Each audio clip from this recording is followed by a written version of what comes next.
Today I'd like to share a chord melody kind of thing with a contrary motion. Let me play, I'll play slowly, and then I'll break it down and we'll talk about some ideas that this thing can give us.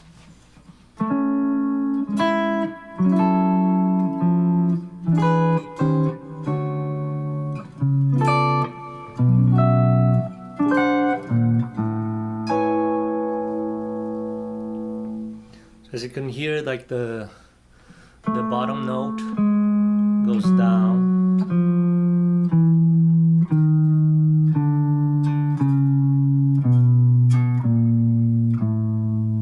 and the top note goes like this.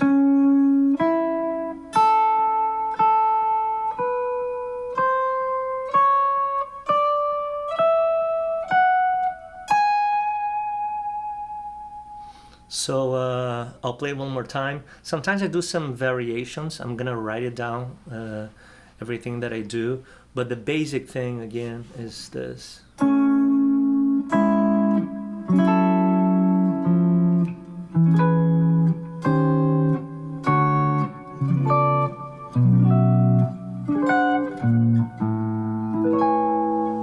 think I played it a little bit differently now. So I'm gonna break it down.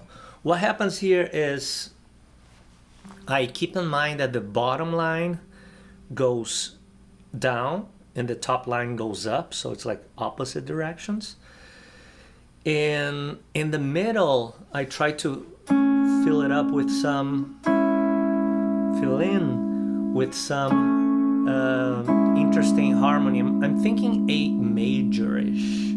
So I can say this is like an A, it sounds like an A major chord, right? And then it goes to like A major 7. Or one can think also this is just a C sharp minor triad, right? Second inversion. Or A major 7 with a bass on G sharp, which is here. So it goes. Then that F sharp minor opens up. I really like these three first chords. And I use this F as a passing tone, but it's also a nice chord. So this is F sharp minor, that would be F major 7 sharp 5. F major augmented, right? That nice sound you can also play here. But in this case, sometimes you can also do this. It's a nice option too, which is the F major 7 with flat 5. Then the next chord, I have two options for you. One of them is go back to A major 7 now with the bass on E to keep following the descending line with the 9th on top. And this one, notice that it's rootless, no root here. So we have 5th, 3rd, 7th, and 9th. But of course it's implied that that's the root. But because we're going down with the line, we don't want to break that pattern. So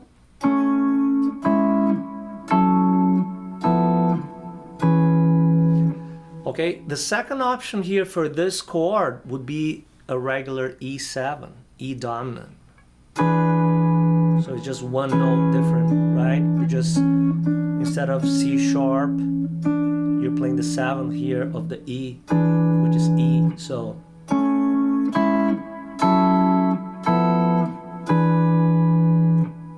the second option. Remember that one? Okay, next chord is also a passing chord. It's E flat 7 13, and this 13 is the 6th. So from this one, you can do this to finally resolve on the 4th degree, which is D major 7. I really like this inversion here. 1, 5, 3, 7. you have 2/5, right? Really cool. And you don't play the third string. So let's play everything up to that point.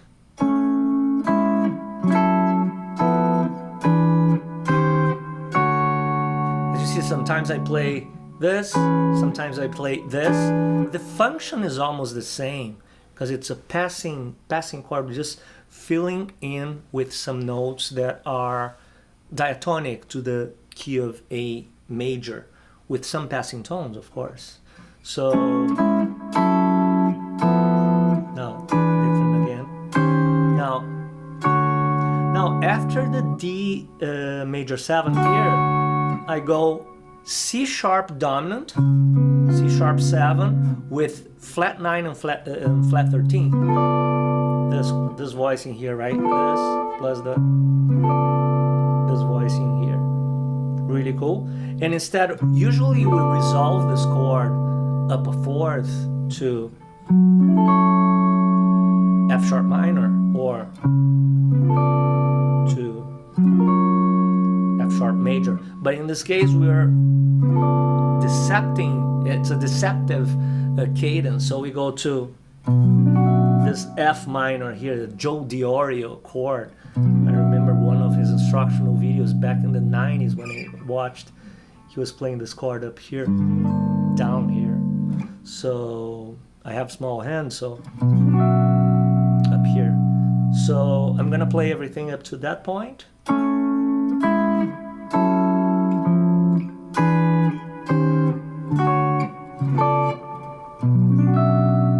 Beautiful, right? The melody, it's like it keeps opening up.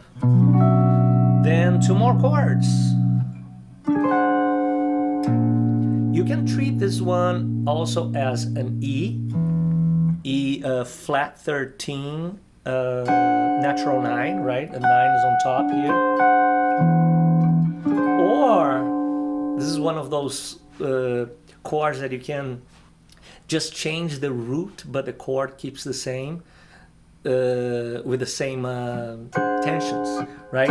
So if I put B flat, which would be like a flat sub-dominant, not sub-dominant, but a substitute dominant to resolve back on the A, you have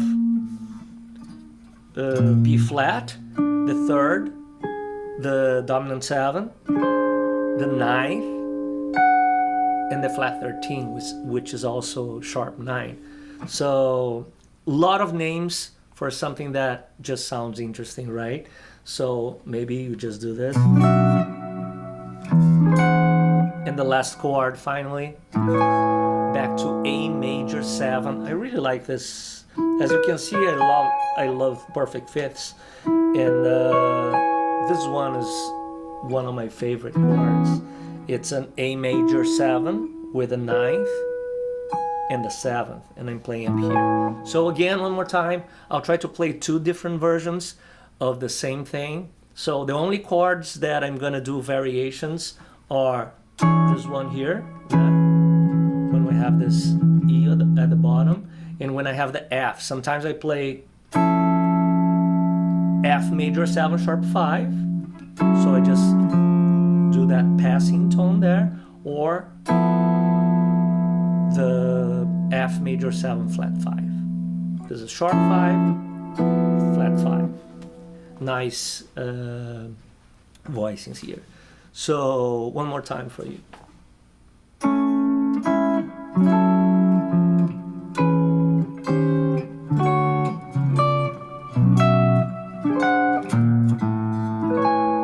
You can do that, or if you want to be fancy and impress some people, you can do this.